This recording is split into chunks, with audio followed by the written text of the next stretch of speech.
Welcome back po dito sa Daily Dose of Tarot 111. Kamusta ka ngayon? I hope nasa mabuti kang kalagayan. Pampisikal, mental, emotional, o spiritual man yan. And also po, stay hydrated kasi sobrang init ngayon. Ang taas ng heat index. At ang video po natin na ito ay para lamang sa mga Scorpio na may malawak na kaisipan, kaya po pakatandaan na hindi lahat sa inyo ay mag-resonate or makaka-relate po dito sa ating video. At kung bago ka lamang po dito sa aking channel, please subscribe and hit the bell button para lagi kang updated. Kung nais mo naman pong magpa-private reading, DM ka lang po directly sa ating Facebook page, Tarot Intentions by Aliana Reyes. You can type directly yan sa Facebook o kaya naman nandyan po yung link sa description box. Kung hindi mo naman po i-skip ang ads, maraming salamat sa iyong suporta. At mag-iwan ka na din ng bakas para naman malaman ko sino ba yung mga active na subscribers ko dito sa YouTube or ang mga Scorpio na active. So, tingnan natin kamusta ba yung iyong current financial status. We have commitment. Ayan, so very ka naman dito, no? Alam mo yung nangyayari sa kaperahan mo, alam mo yung pumapasok, yung lumalabas, yung naitatabi na kaperahan. So you're very committed. And also pwedeng meron ka din ditong katuwang pagdating sa usapang pera or sa mga gastusin ba, sa mga expenses. So ayan, very committed ka ngayon pagdating sa iyong kaperahan. So siguro nitong mga nakakaraang buwan, taon, hindi mo masyadong iniintindi yung pera mo, alam mo lang na sabihin natin, kunwari, kumikita ka ng malaki, or alam mo lang na ito lang yung kita mo. So, hindi mo siya masyadong, sabihin natin, hindi mo na ma-maximize yung the use of your money. Parang okay ka na, kontento ka na sa kung ano yung mga nakukuha mo, or sabihin natin na, kunwari, kumakain kayo 3 times a day, yung tipong ganun ba? Yung makasurvive lang ba? Tignan natin.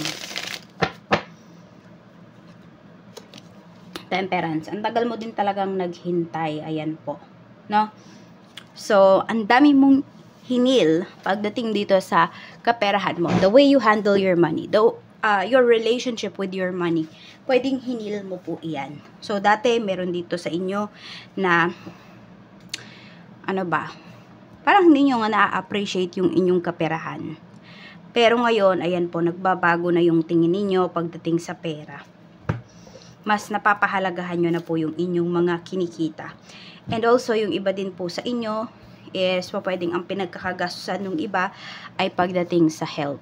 So, I don't know kung kayo ba ay nakapaghanda pagdating sa inyong kalusugan or ngayon lang ninyo naiisip yan kung kailan meron ng sakit yung iba sa inyo. Tignan natin, ano ba yung blockages pagdating sa kaperahan mo? Or sino ba yung hadlang? No, if ever mayroon man. So, we have 2 of Pentacles. We have 2 of Cups. So, ito din yun eh. We have 6 of Cups. So, mapagtiwala rin kayo eh, pagdating sa pera. Ganito yan, parang yung love life ninyo talaga, kadugtong nito, no? So, meron kayong pinagkakatiwalaan dito, no? Ayan, karelasyon kasi ito yung pinapakita. So, pwedeng iba sa inyo talagang okay na kayo na nakakapag-provide kayo para sa inyong family.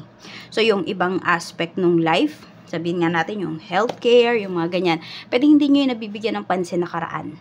Kasi pwedeng focus kayo sa pagpapaaral ng inyong mga anak or ng inyong kapatid, yung tipong ganun po. So, meron din pinapakita rito. Ayan, 8 of Pentacles. Hindi ko alam kung ba't nagiging blockages yung taong to, pero pinapakita naman kasi nakakatulong mo siya pagdating sa pera.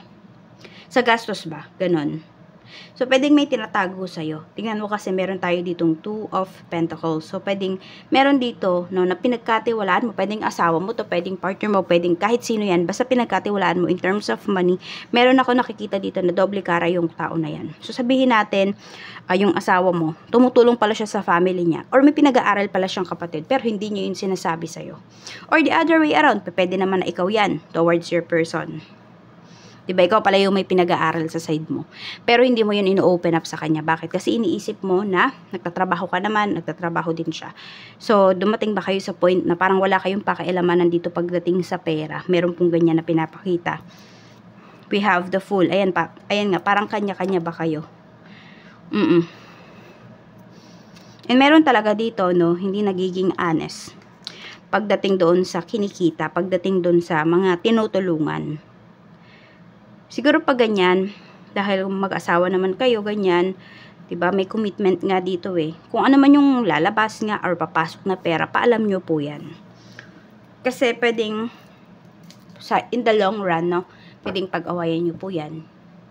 Kasi tumutulong ka sa ganito, okay, ganyan. Tingnan natin. Okay. Your financial challenges.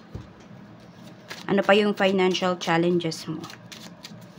So, ito yung blockages na to. Pwedeng matagal na tong nangyayari. Pwedeng ngayon nyo pa lang yan madidiscover. Or ngayon pa lang yan madidiscover ng asawa ninyo. Pwede rin naman pala hindi kayo to. Pwedeng parents nyo to. Or isa sa magulang mo. Tumutulong siya sa kanyang kamag-anak. Na hindi niya pinaalam sa asawa niya, nanay mo or tatay mo. Tignan natin. Scorpio. Two of Pentacles na naman, no? Financial challenges talaga. Meron talaga dito nagpapanggap. Either nagpapanggap ba to na mayroon or nagbibigay nga po sa or tumutulong sa ibang tao na hindi pinapaalam dun sa, pwedeng sabihin natin, main provider or sole provider ng family po ninyo.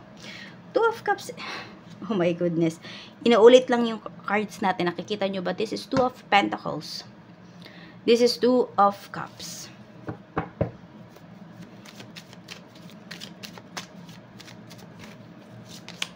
Ace of Pentacles. May pagtatago kasi dito. Yun talaga yung nakikita ko.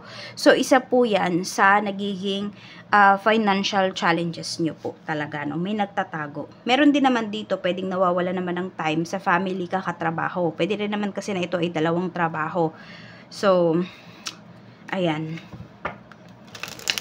Ewan ko ba, more on nagtatago talaga ng pera yung pinapakita rito eh. No, may hindi po nagiging honest.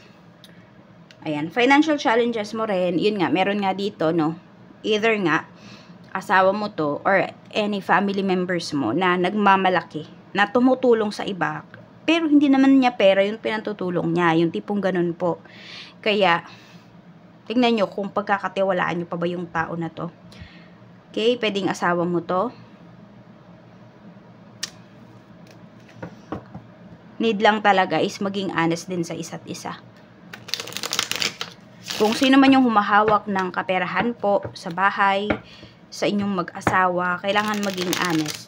Mas maganda po, no, para hindi kayo naghahanap or hindi kayo nag-iisip kung saan ba napunta yung pera. Lahat po ng lalabas na pera, lahat ng papasok, isulat nyo po. Okay? As in, kahit piso pa yan, saan niya napunta. Para lang wala kayong pagtalunan dito. Or malaman mo kung saan ba talaga napupunta yung pera mo. Na sabihin natin kung may nawawala nga dito, hindi mo alam kung saan napunta, malalaman mo siya, ma-address mo, 'di ba? At mapapag-usapan po ninyo. Your financial strength naman. At saka meron din kasi dito magarbo, no, na family members mo. Pwedeng asawa mo 'yan. Meron nga nangungutang pa para lang para lang may maipakita, to show off. Yan yung financial, challenge mo, no? So, kung kayo po, ayan, ito, sabihin natin yung tao na to, hindi mo pa to asawa. Kaya mo pang ikat itong taong to sa life mo. Cut mo na. Bakit? Kasi, sabi ko nga, nag-show off, diba? Yung wala naman talaga, pwedeng pinapangutang niya lang, pero grabe kung makapag-post, basta ganun, parang sabi ko may doble cara dito, di ba? May nagpapanggap. So gusto niyo ba yung nanay or tatay ng mga anak ninyo ay ganyan, puro pagpapanggap? Kaya po ayan kung kaya nyong alisin itong taong to sa life niyo or kaya nyong umalis sa taong to, alisan niyo na po yan kasi hindi yan makakabuti sa mental health mo and sa financial health mo.